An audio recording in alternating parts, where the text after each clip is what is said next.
Shri Sukhmani institute of management यानी कि एसएसआईएम आईआईबीएस Delhi campus की बात चल रही है। एसएसआईएम आईआईबीएस दिल्ली कैंपस जो कि लोकेटेड है द्वारका सेक्टर 8 में, फास्टेमा और एपीजे के पास में। आज हम आपसे इस पर्टिकुलर वीडियो में एसएसआईएम आईआईबीएस को लेकर बहुत कुछ बात करेंगे। स्ट्रेंथ, वीकनेस, कब एस्टेब्लिश्ड हुआ है, क्या एफिलिएशन है, किस तरीके के प्रोग्राम्स देगा, क्या यहाँ पे बच्चे आफ्टर टेकिंग एडमिशन सेटिस्फाई हैं या नहीं है, किस तरीके का प्लेसमेंट जा रहा है, क्या आरओआई है, क्या इस कॉलेज में एडमिशन लेना चाहिए या नहीं लेना चाहिए, और इस कॉलेज का किस किस कॉलेज से कंपटीशन बनेगा। इन सारे टॉपिक्स पे आज हम आपसे इस पर्टिकुलर वीडियो में बात करेंगे। देखिए, एसएसआईएम पहले कॉलेज सेपरेट था, अब आईआईबीएस बेंगलुरु ने इसको टेक ओवर कर लिया, इसीलिए इसका नाम पड़ गया है एसएसआईएम आईआईबीएस दिल्ली कैंपस। अगर हम इसके एस्टेब्लिशमेंट की बात करें तो देखिए, अब क्योंकि एस्टेब्लिशमेंट तो बहुत पुराना है, लेकिन अगर हम नए सिरे से बात करें तो कॉलेज का एस्टेब्लिशमेंट अब लास्ट ईयर से ही माना जाएगा, क्योंकि उससे पहले का कोई भी रिकॉर्ड अब कॉलेज के पास है नहीं। लास्ट ईयर ही आईआईबीएस ने इसको टेक ओवर किया है, तो यानी कि आपको नया ही, बहुत नया ही कॉलेज है, लास्ट ईयर ही एस्टेब्लिश्ड हुआ है। कोई भी एलुमनाई नेटवर्क नहीं मिलेगा आपको, बहुत ज्यादा आपको इसके करंट स्टूडेंट्स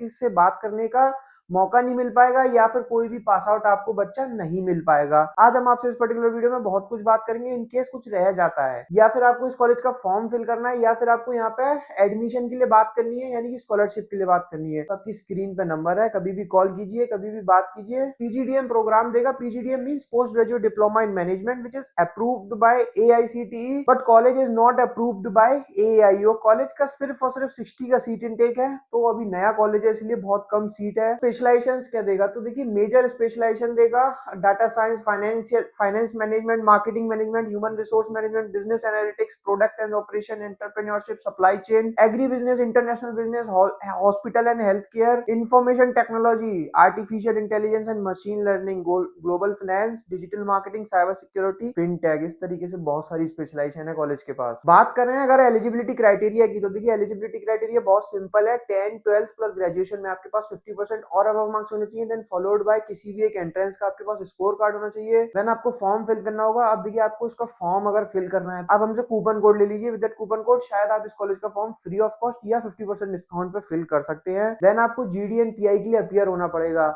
अगर आप फॉर्म फिल करते हैं तो आपका सिलेक्शन जरूर हो जाएगा इस कॉलेज में। देन आपको सीट बुकिंग अमाउंट सबमिट करना होगा, followed by first, second and third instalment. बात करते हैं फीस स्ट्रक्चर की। अब देखिए, टोटल जो कॉलेज की फीस है वो 9,50,000 की है फॉर 2 ईयर्स। अब इन्होंने कुछ अदर एक्सपेंसेस एंड फीस के नाम पे वन टाइम आपसे 45,000 चार्ज करे हैं। अब मुझे क्यों नहीं समझ आता ये क्यों ऐसे अलग एक्सपेंसेस के नाम पे चार्ज कर रहे हैं, जब यहाँ पे ले ही रहे हैं 9,50,000। ये ऑलरेडी काफी अच्छी खासी अमाउंट है, तो फिर ये क्यों ले रहे हैं। तो ऐसे अगर हम टोटल बात करते हैं तो 9,95,000 आपकी कॉलेज की फीस पड़ने वाली है, जो कि थोड़ी सी हाई मानी जा सकती है एज अ न्यू इंस्टीट्यूट। अगर हम बात करें आरओआई की, तो आरओआई देखिए टोटली डिपेंड करेगा स्टूडेंट टू स्टूडेंट पे। अब कॉलेज ने जो प्लेसमेंट डाटा दिया है जो वेबसाइट पे है, वो कुछ इस तरीके से है, यानी कि एक स्टूडेंट है जिनका धन गार्ड में 24 एलपीए का पैकेज लग गया है, कोई बात नहीं। डाबर में एक स्टूडेंट है जिनका 10 का लगा है, 9 का लगा है, 8 का लगा है।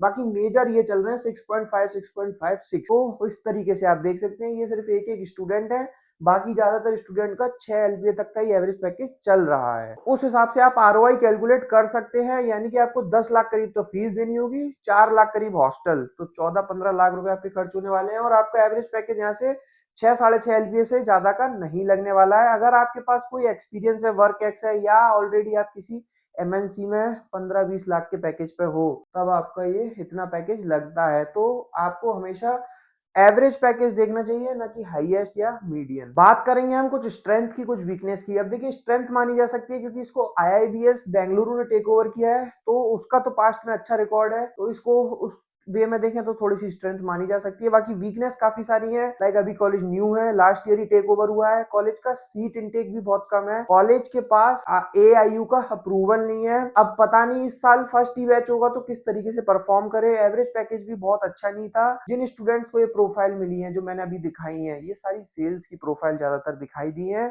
तो अब आगे आने वाले टाइम में पता लगेगा किस तरीके से कॉलेज परफॉर्म करेगा, क्या रिकॉर्ड रहने वाला है। बाकी आपको इस कॉलेज को और किसी कॉलेज से कंपेयर करना है, देखिए इस कॉलेज का कंपैरिजन बनता है फास्टेमा के साथ, एपीजे के साथ, आईएमएम के साथ, एशियन बिजनेस स्कूल के साथ, एनडीआईएम, मतलब इन्हीं सारे दिल्ली के कॉलेजेस के साथ कंपैरिजन बनेगा। अगर आपको कंपेयर कराना है या आप कंफ्यूज हैं, तो आपकी स्क्रीन पे नंबर है, आप उस नंबर पर डायल कीजिए, कभी भी हमसे बात कीजिए, सारा कुछ समझिए, फ्री में फॉर्म लीजिए या फिर यहाँ पे स्कॉलरशिप के लिए बात कीजिए। Thank you, thanks a lot.